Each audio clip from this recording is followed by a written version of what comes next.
Welcome to another edition. Vegas Bad Boys, a podcast. I'm DJ Impact. We got the Vegas Bad Boys here, Sin City Steve, Simon Street, Matt Michaels, and welcome to Three Count. We got three good topics tonight, or during this podcast. We have, and looking forward to sharing them with you.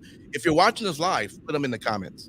We are live every Sunday at this time, which is around 8:50-ish p.m. Pacific Standard Time. That's where we do our three count topics. Feel free to join us. YouTube Live, Facebook Live, and Twitch. Feel free to join us, throw your comments in, and we look forward to seeing you. All right. So with that, let's get right into our three count topics. Let's do it. It's time. Vegas Bad Boys of Podcasting present 1, 2, 3. Count Talk. Count Talk, baby. All right, here's our first count. What? And this one is titled Tony Khan on if Vince retirement is good for AEW, possibly working with Stephanie and Triple H led WWE. This is, of course, from CageSideSeats.com. This is how it reads. Tony Khan's first reaction to the news of Vince McMahon retirement, which we've since learned was a resignation, apparently due to mounting legal and regulatory pressure caused by his hush money payments to whom he had affairs with and are allegedly abused, was somewhat lighthearted. Like many tweets from AEW and ROH owner, it also received a very polarizing reaction. Because of the future of WWE and the pro wrestling business in general, is a matter of great interest now that the figure that's loomed over it for the last 40 years has left the public eye. Everyone is going to be asked about in every interview for the foreseeable future. It came up for TK again while promoting this week's AEW shows in the Boston area. Now, Steve Fall of NBC Sports Boston and then the 10 Count Wrestling Podcast asked Khan if Vince not being at the helm of WWE was good for AEW. So this was TK's diplomatic non-answer. Quote, I believe there are a lot of great wrestling fans all over the world who are following pro wrestling closely, and there's obviously been some shakeups. I've definitely followed that promotion, WWE, since I was a small kid, and it'll be interesting to see how things turn out in the world of pro wrestling. I'm a big fan of pro wrestling all over the place, not just AEW, and now not just Ring of Honor either.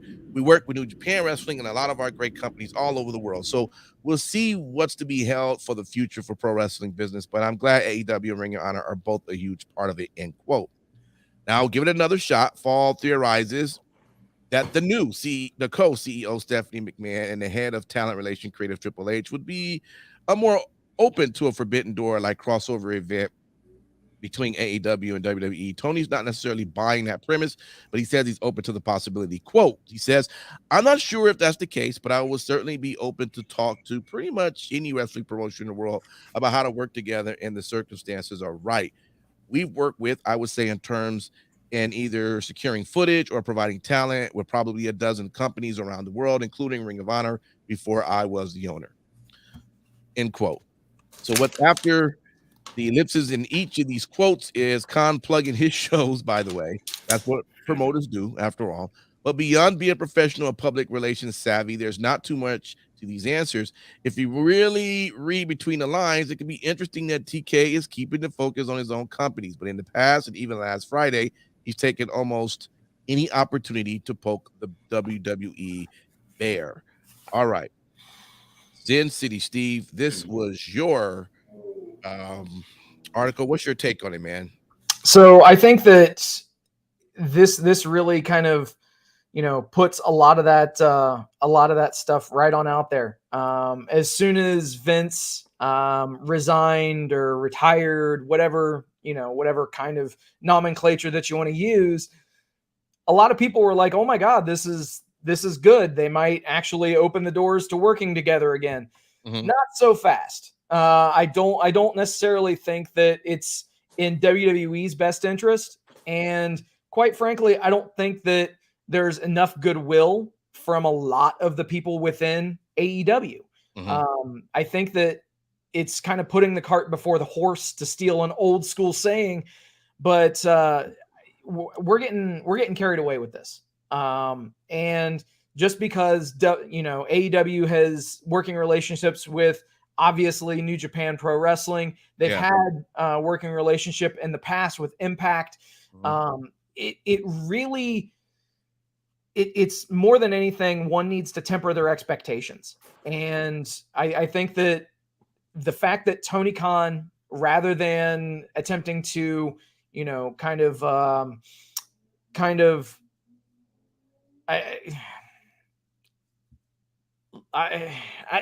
don't know. Ultimately, I think that what it comes down to is Tony Khan chose to keep the spotlight on his own promotions rather than, attempt to lure in or gain the affection of WWE, Triple H, or Stephanie. And I think that Tony realizes that, there's a lot of disgruntled people in his company that left the WWE. Yeah. And it's one of those things that I don't necessarily know if the goodwill would be there from the people in his company to just turn tail and, go right back into a working relationship with WWE. Yeah. Let me ask you, Simon Street. Now, can one say that if Tony Khan, and I know the article spoke of, he, of course, was poking the bear. He pokes it quite a bit. But maybe if, all of those type of things would have never happened, maybe there could have been a possibility of maybe a working relationship. But why would now Stephanie and Triple H even consider that? Despite the fact that even while, her dad and his father-in-law is leaving the company, he's shitting on them there. I mean, the chances of something like this happening, it probably was slim, but it was probably a bigger chance of it happening before all of that. What's your take when you read this particular article and how we discuss this? I think it's just interesting, and I'm of the same sentiment of Sin City Steve. A little bit is just ridiculous with everything that once the dust is settled, that's the first thing that everybody comes to mind. Oh, okay, so now they're going to work. I even saw like a meme. I'm sure it's floating around social media where it shows Forbidden Door 2, and it showed Stephanie and Triple H, and it showed Tony Khan. They already had all of the people on there. It's ridiculous. But I get it, though. That kind of controversy or wish list, hopes and dreams, I get it. This can still go on. But the more important thing that I did really take from this article that was really awesome is, as we stated it, Tony Khan took the opportunity to still showcase his own show, and that's what you should do. For me, I can't speak for what Tony Khan could do, but I can be honest with you. It's better that you have them chase you and then tell them hell no. Because at the end of the day, let's be real. If WWE did get involved and do a Forbidden Door, you know damn well it wouldn't be the type of deal you'd want to do. Right now, what you've done with New Japan, Forbidden Door, has piqued the interest of a lot of people in wrestling. And some of those same people whose interests were piqued were people who normally watch WWE. But, it's just interesting because I think about it, it's like, I would not want to do anything with WWE because I think that the AEW is doing just fine. And I know I say that with a grain of salt compared to what people look at, what their showings are, what their taping numbers are, I get all that. But I'm saying they're able to stay afloat with WWE in the same pool, which is not a half bad thing. Now, whether they grow from that or not, fine. They've also been able to help out other companies that would have been gone. ROH. I get it. Too many damn titles. I'm with y'all on that one. Okay? I'm with you. Impact Wrestling. They've helped Impact Wrestling. I can't honestly sit there and say that Impact is what would have been as much of a watch other than the niche of people who have access. And that's just my opinion. I know Michaels is up there with a thumb up his ass, pissed off at what I'm saying. But again, it's just my opinion. I'm not the only person that has that opinion. WWE is one of those people, man. It's like, okay, you're going to get involved with WWE and they're going to be the ones making all of what we want. This is what we want to do. This is what we want to do that. I wouldn't want to see that. I honestly would not want to see a Forbidden Door 2 with WWE. It would water down what the experience was for me watching Forbidden Door 1. Mm-hmm. Let me ask you, Matt Michaels, I think all of us are a part of wrestling chats here and there. We got 10 wrestling chats we're part of, but I remember and one of the ones that we happened to be in one of the comments a guy made was Vince McMahon was just kind of kept quiet about AEW. He really didn't say anything. He just let him so Tony Khan say whatever he want to say and whatever.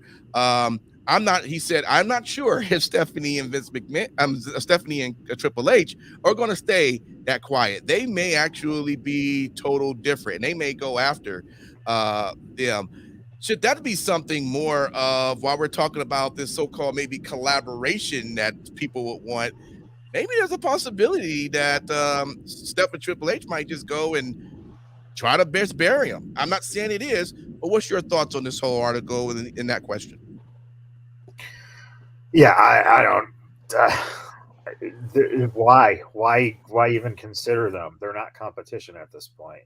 I mean, they're not directly on against them, so there's no reason for them to go after them. Also, I think it's hysterical, this idea of, boy, would Tony Khan want to work with them?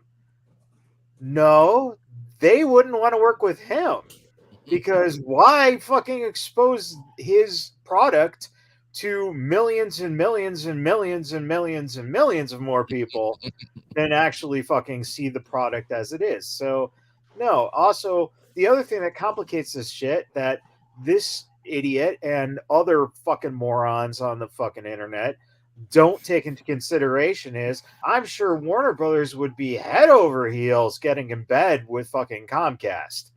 That would probably be great for them. So, yeah, I think that's all bullshit.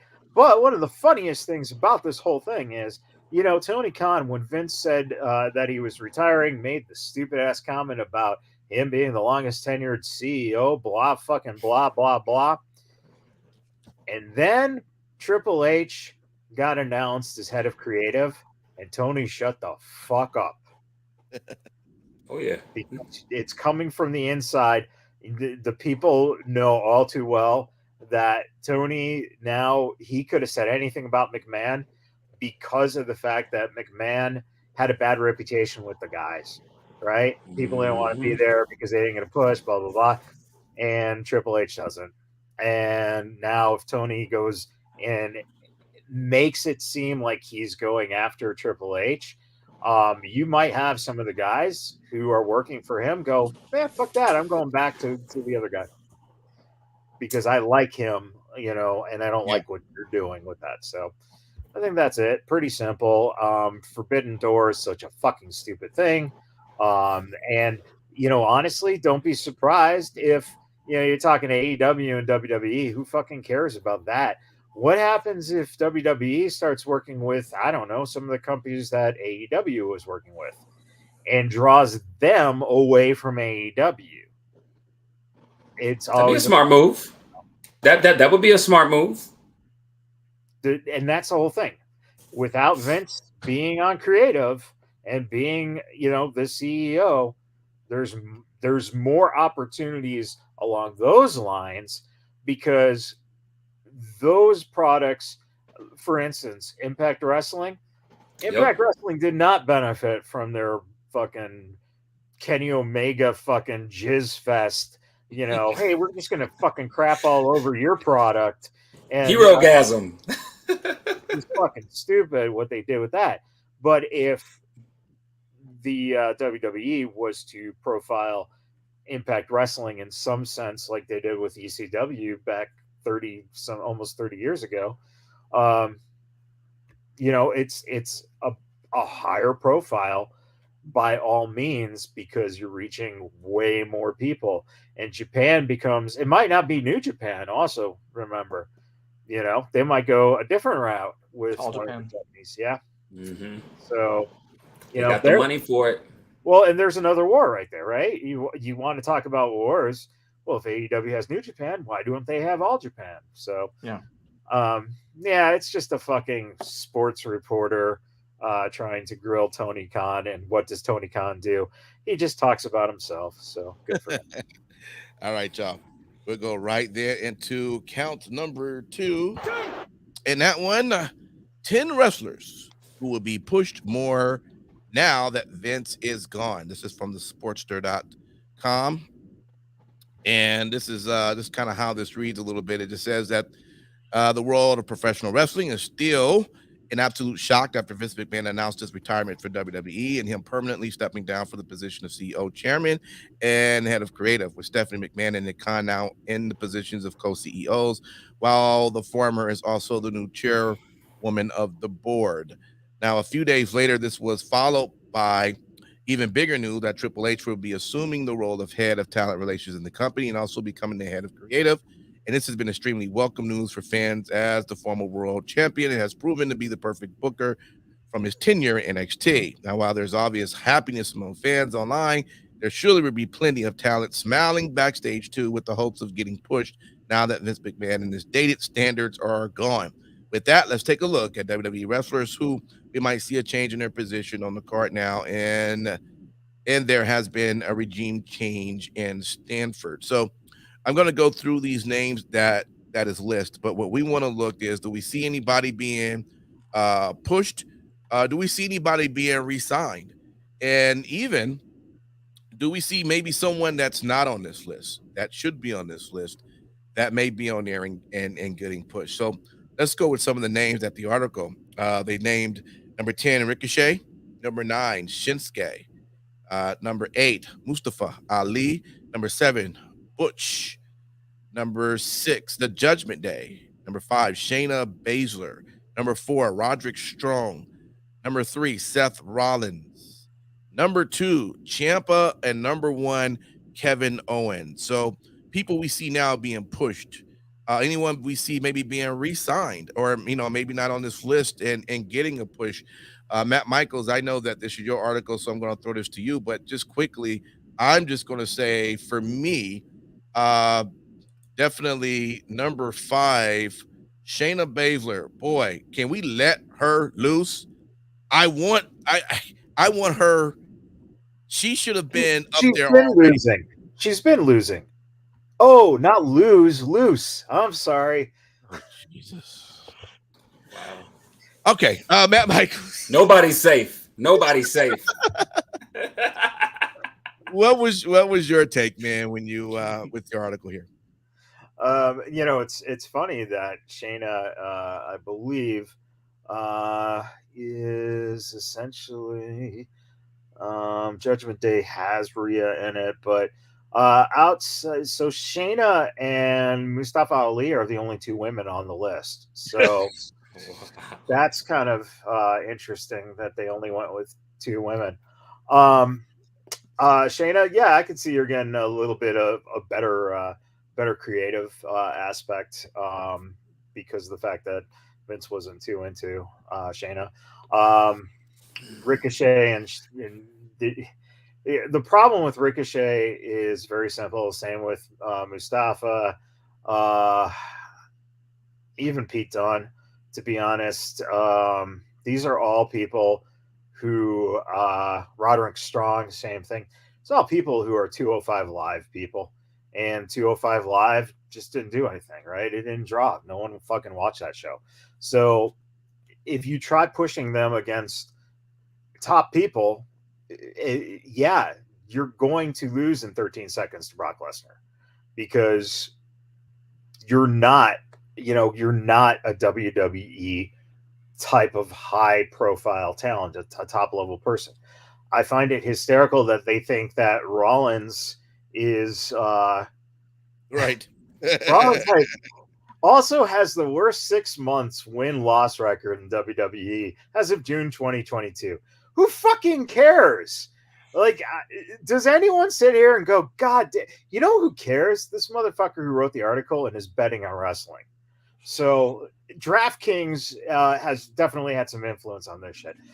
Ciampa was great in NXT. It was a good setting for him. He'll be wonderful in the role kind of that he's in right now. He's taking the opportunity that he's getting with Miz. Kevin Owens is already on the fucking top. What do you want? You want Kevin Owens to be a fucking, Brock Lesnar or fucking Roman Reigns or one of those guys? He's not going to be that level. Kevin Owens, Sami Zayn, fucking The Miz, all those guys have that role that is right just below those top people. I think it's more interesting to look at guys like Cross and Scarlett, there's possibility they can come back because Triple H really got along with Cross. Someone that is not being mentioned is Timothy Thatcher. I can definitely see Thatcher now being signed because he's a big dude and he would fit that role. T-Bar, maybe just get rid of the whole T-Bar thing and now, have him in a different type of, more of what he was before. So there could be those kind of re-signings. There could be some of the changes of some of those characters. As we saw, Max Dupree is back within a week of Hunter on creative. And that's because Sean Rigger is a smart motherfucker and Hunter knows it. And the guy can talk. And if they need to, the guy can wrestle. But they also kind of hit the double jackpot because you brought up one of the hottest women who can talk and probably can't wrestle worth shit and just put her with male models who, by the way, we totally on Wrestling Talk ignored the fact that probably the greatest moment in the history of wrestling happened on SummerSlam with the male models commercial for Pure Water. That was some of the most brilliant stuff ever done in wrestling.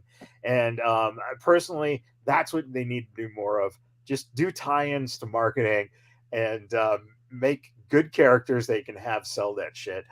Because I don't see enough WWE commercials in marketing nowadays. Simon Street, let me go over. I'm sorry, let me go to you. You're on mute, by the way, but let me go over to you. What is your take on these names that was mentioned in far of being pushed? Maybe anyone you see being re-signed. What's your take? Well, when I see a lot of these names, the first thing that comes to mind is people that are a little bit more versatile than a one-trick pony. A lot of these people, you can, if they needed to be in the worker role, take a couple of pins.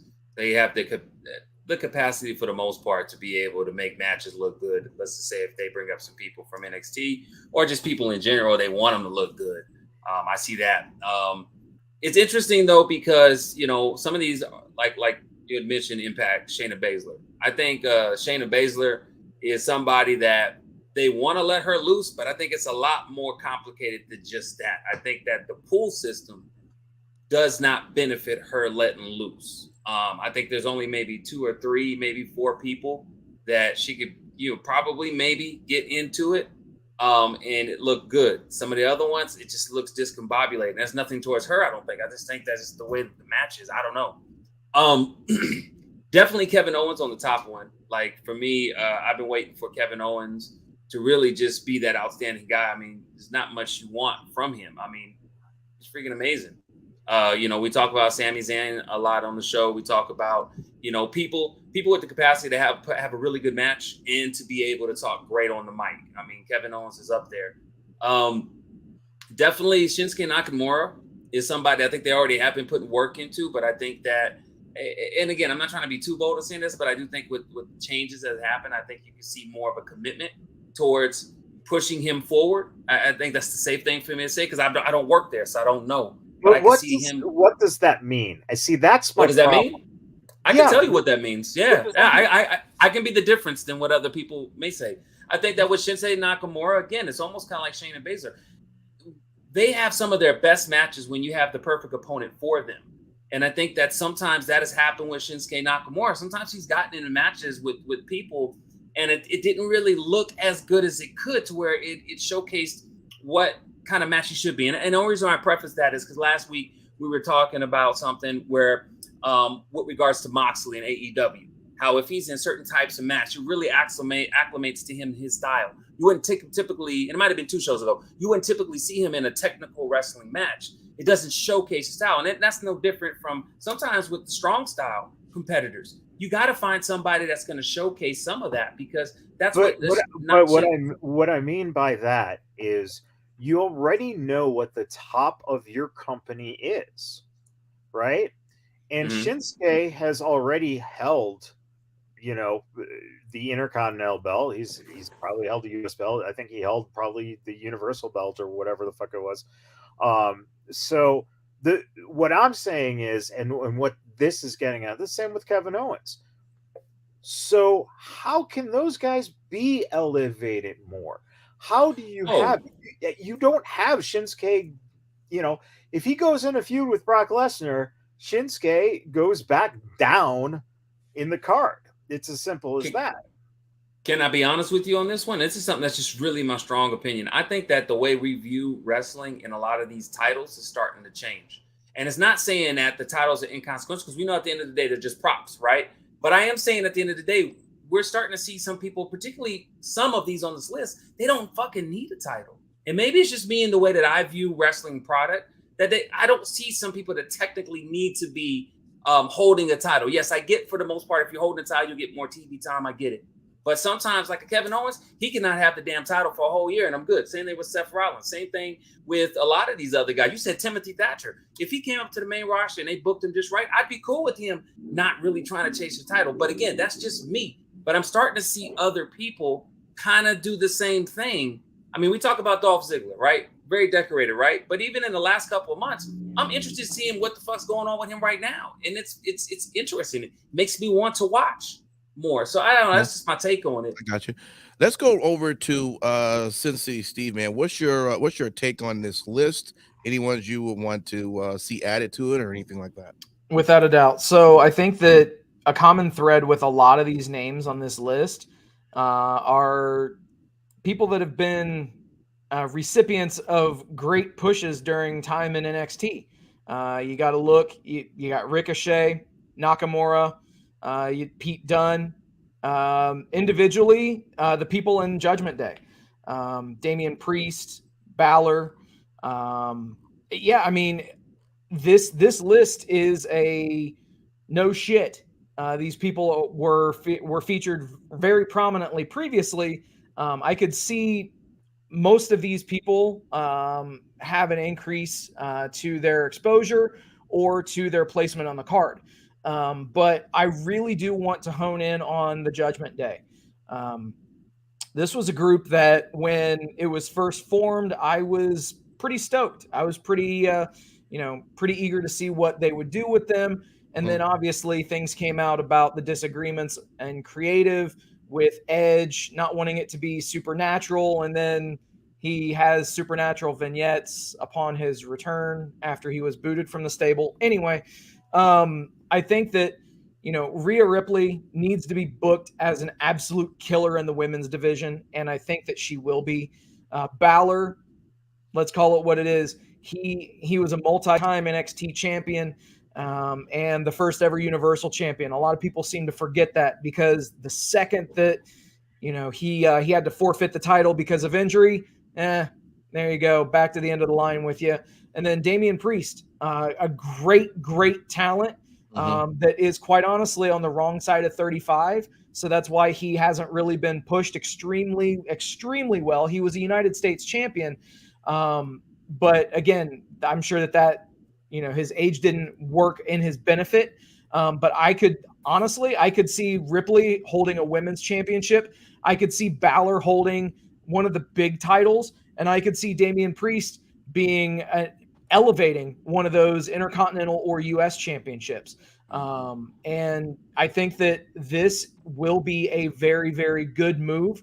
And if we want to look back at this from, let's say end of July 2023, when we're doing the show and we're on show number 1000 or whatever the hell it is that we're going to be at by then, right.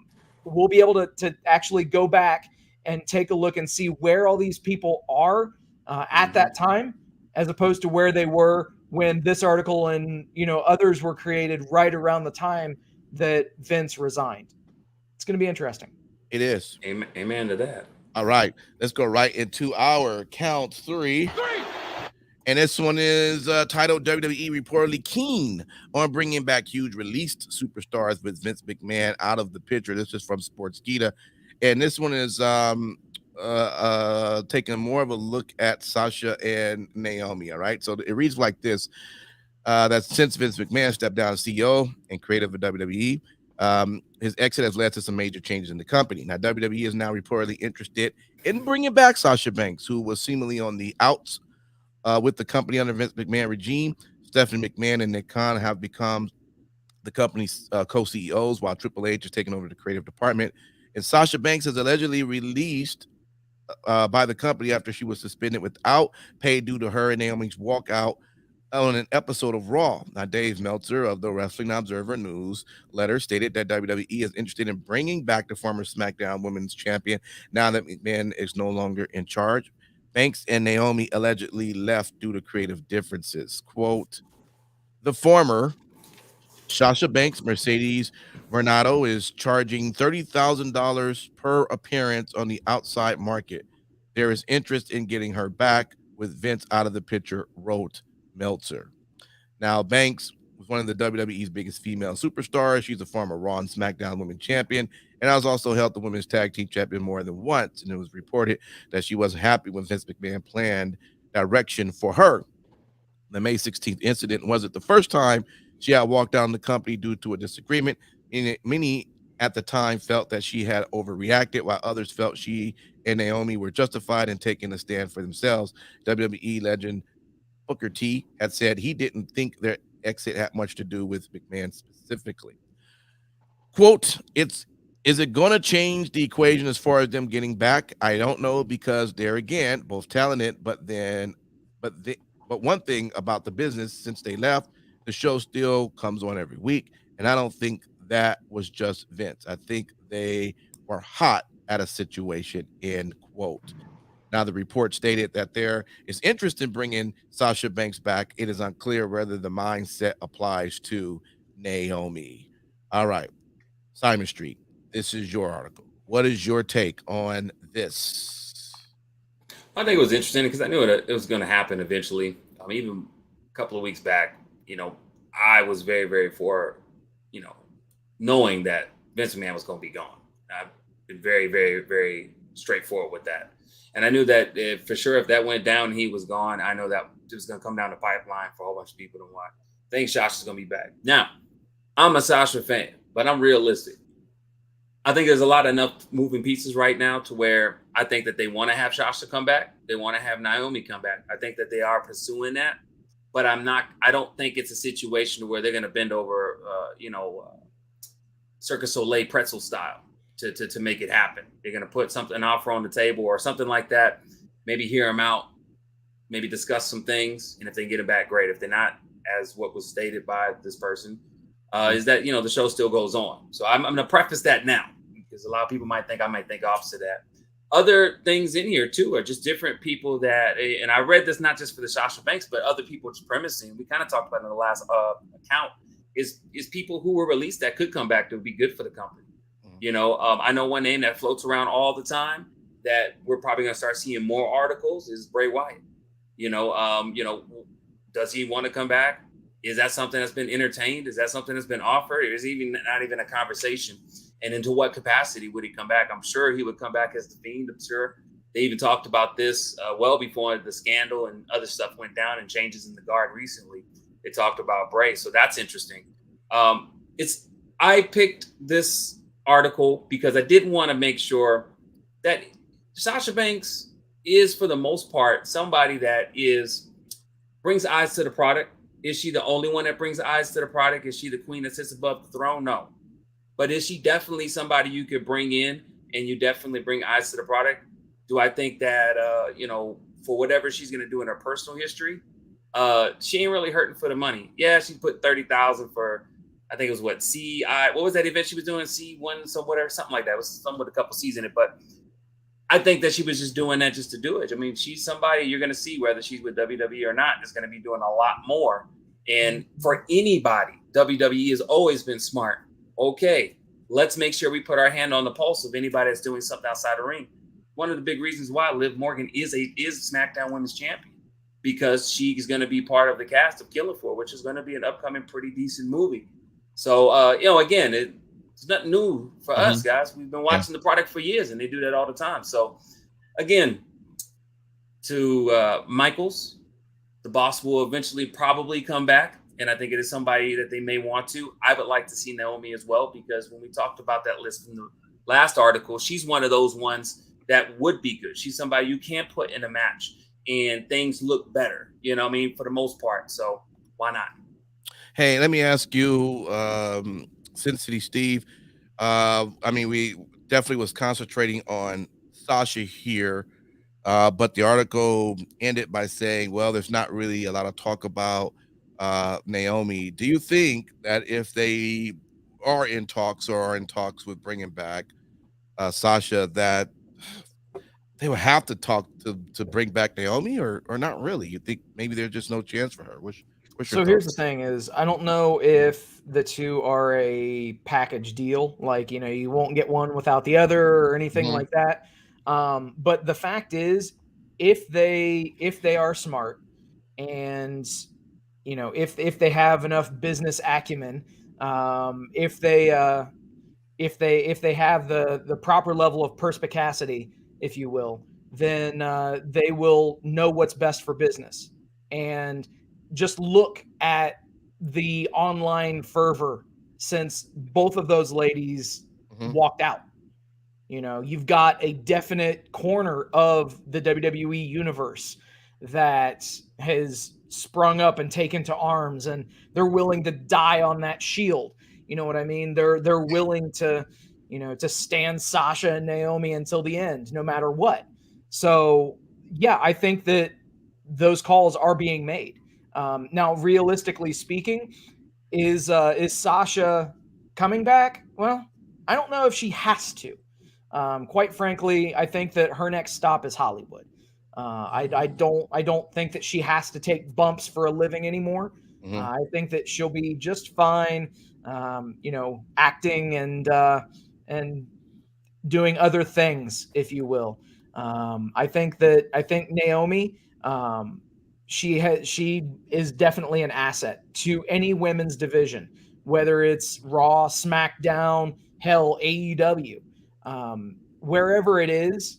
She needs to be on a roster. Bottom Mhm. line, she's great in ring, and she has been for quite some time. To say otherwise is just foolish. Yeah.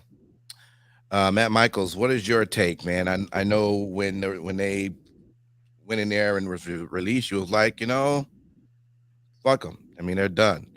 Move on.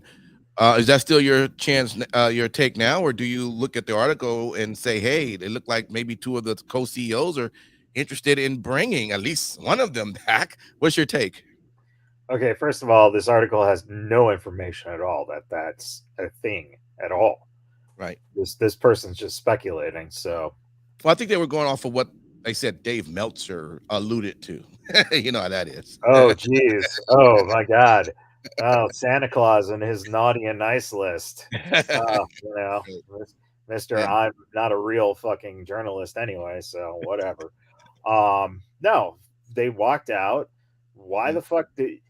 Listen, they have more than enough talent on that roster. So Naomi comes back and what? Continues to lose? You know? Oh, great. She's essentially she comes back. She's a younger version of Natty. That's it. Hey, she'll get occasionally the higher profile match where she'll lose than the championship match. There you go. Big deal. Sasha buried her fucking self. Let her fucking go away. You know, that was they're big girls. They made big girl decisions. They walked out on the company, so fuck them. They're done. You know, you don't need Sasha because you've got a fucking jam load on top. And you can just start with going, hey, Bianca is a better version of Sasha than Sasha ever was. Bianca is the boss. I wouldn't say a version. I would say she's different in all the world, different from Sasha. I wouldn't compare the two, not even close. What is she? Well, I would say this. No, not in a negative way. I'm saying like I could not compare the two. For me, like Bianca is that much bigger. Do you see what I'm saying? Yeah, She's yeah, in I a see league what of her you're own. saying. She doesn't have to be tied to anybody. No, what I'm Well, saying, maybe in terms of WWE, if they're looking at apparently if they were looking at Sasha, apparently they know how they can make extra money with Of her, course. And which you and, and can't that's do, what that's which what it is not boils down about to. Naomi, unfortunately. So I guess when it comes down to, it's all about the all about the money is what it comes down to. But well, let me answer this question really quick. Does it not bother y'all a little bit that Carmella has been SmackDown champion how many times? How many times has Naomi been champion? Isn't it like the same, like 2 apiece? That's kind of sad. I would say Naomi's. I would just call her once, a little right? more talented over the. I think Naomi's been champion once, right? And then Carmella's been champion once. That kind of bothers me a little bit. Does it bother y'all at all? Like when you compare what they can do in the ring. Well, but see, that's it. It's not. Why is Aaliyah on SmackDown and Dakota Kai was? Well, I was only talking about champions. I wasn't talking about placeholders. Was not in the business. I got you. I'm with you. Keep in mind, I think that realistically, we can take this, a lot of the past transgressions of previous eras, and we can throw a lot of that stuff away. So I think that I genuinely think that we are going to be seeing more of a business sense being used by those people in power within WWE. And you hit the nail right on the head. How are they going to make additional money with Naomi versus Sasha? Out of the two of them, I certainly think that they're going to be more willing to get Sasha on whatever brand that they want to put her on. Unfortunately, Naomi, they're the draw for the mainstream, mainstream acting and things of that nature. It's not there. But keep in mind, as I mentioned, she is extremely talented, and the new regime that's coming in is putting more of an emphasis on in-ring work, which is very married to an overall. I didn't want to bring that up, Impact, but you're spot on with that too. But you know what? The one that I thought about too, and it was brought up when I was kind of skimming through research or some of this. A lot of people are getting pretty upset, and whether they have merit or a leg to stand on is like everybody got upset, and it particularly with CM Punk, who called people bootlickers of all things, because for what those two women did compared to Stone Cold walking out literally on a match, Brock Lesnar, possibly if he did do that, no one knows for sure. Like the reaction a little bit differently, and that seems to be catching a little bit of fire. So it's interesting. Could that also be a power move with WWE to a certain extent to kind of give at least, hey, we tried to get Sasha back. She don't want to do it. You get what I'm saying? To kind of, not that they have to smooth that shit over, but again, you're talking about a new regime. So why not maybe iron out a couple of wrinkles, even if it's something that people may or may not notice? I'm telling you right now, Fox is not going, oh my God, we need Sasha Banks. Well, of course, and that's what I stated earlier. Then they're not going to, why bring her back? And the reason being is because unlike Naomi, and Naomi just made a shit decision, so if she gets another chance, fine. If you bring back Sasha Banks, put her on NXT and just have her fucking lose to everyone. Bury her. But I don't think we're going to have that kind of shit no more. Because let's be honest, most of us, whether we can prove it or not, that was kind of like a Vince shit. It doesn't matter. I could be wrong. I don't know. What do you think, guys? Like, honestly. The chick has a history of going and fucking laying down in hallways and throwing a literal fucking tantrum. So fuck her. Yeah, but other male wrestlers have done the same. Other male wrestlers have done the same. I'll tell you that firestorm's coming, Michael. I remember the time Steve Austin laid down in a hall at WrestleMania and fucking on his back. I'm not talking about the tip tantrum. Fucking Be careful how you premise that, because you're going to have to fight a lot of women that are starting to see some equality decisions, whether or not these males are having her fucking choice. I get it. I'm trying to warn you because I care about you. I would say this: if they were to bring her back, I think it would probably be clear that if this, for whatever reason, happens again, it's a wrap. There's no bringing you back. You shouldn't even have to break it down. Yeah, you shouldn't even have to break it down. I'm just saying, if they're going after her and they have this conversation and Sasha goes, "Yes, I'll come back," they're gonna be like, "Look, Sasha, this is it. It happens again.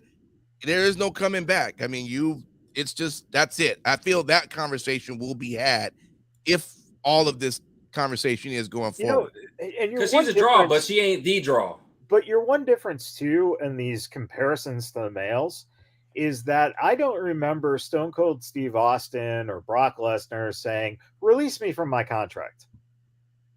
Yeah, but we have heard that from other wrestlers who are males, such as Mustafa Ali. And now he may not be a big draw if you want to compare him and Sasha Banks, but I'm saying in the sense that's something that's being talked about. Who cares? Mustafa fucking all Ali. right, That's all the right. defense. I'm gonna leave it alone, Michaels. You do you, boo boo. You go ahead and do that. I'll get the band-aids. Yeah, All right, y'all. because of Good all the sources you have. No, because you're gonna have a sore ass if you keep talking that way. I'm telling you, you're gonna have to ring the bell again. Yeah, there we go. All right. Who the fuck are you talking about? Ring it again. Ring it in, Impact. All right, y'all. That's our 3 count. Thanks for hanging out with us. Man, this is it's been very enlightening, and you can join the conversation every week. All right, Sundays. Please. 3 count starts about 8:50-ish p.m. Join us, and we would love to hear your comments. And if you're downloading the podcast, thank you for listening. We appreciate it. And that's it. We're gonna have our final thoughts for the week, and we're going to kick it off with Simon Street. What do you want to tell the good folks out there? Well, I just want to let everybody know today is Sunday, going into the new week. I think all of us are wrestling fans. We're very happy with what we got to see throughout the week. If you live in Vegas, remember, monsoon weather is a bitch, and it's better to drive on dry pavement than float on the top of your car. So if it starts raining really crazy, be smart and wait for it to kind of roll away. Don't be an idiot and drive into water. It's deadly out there. Well, maybe the cars are turning into boats. I don't know. I haven't. But if you got the money for that, Tesla might do that.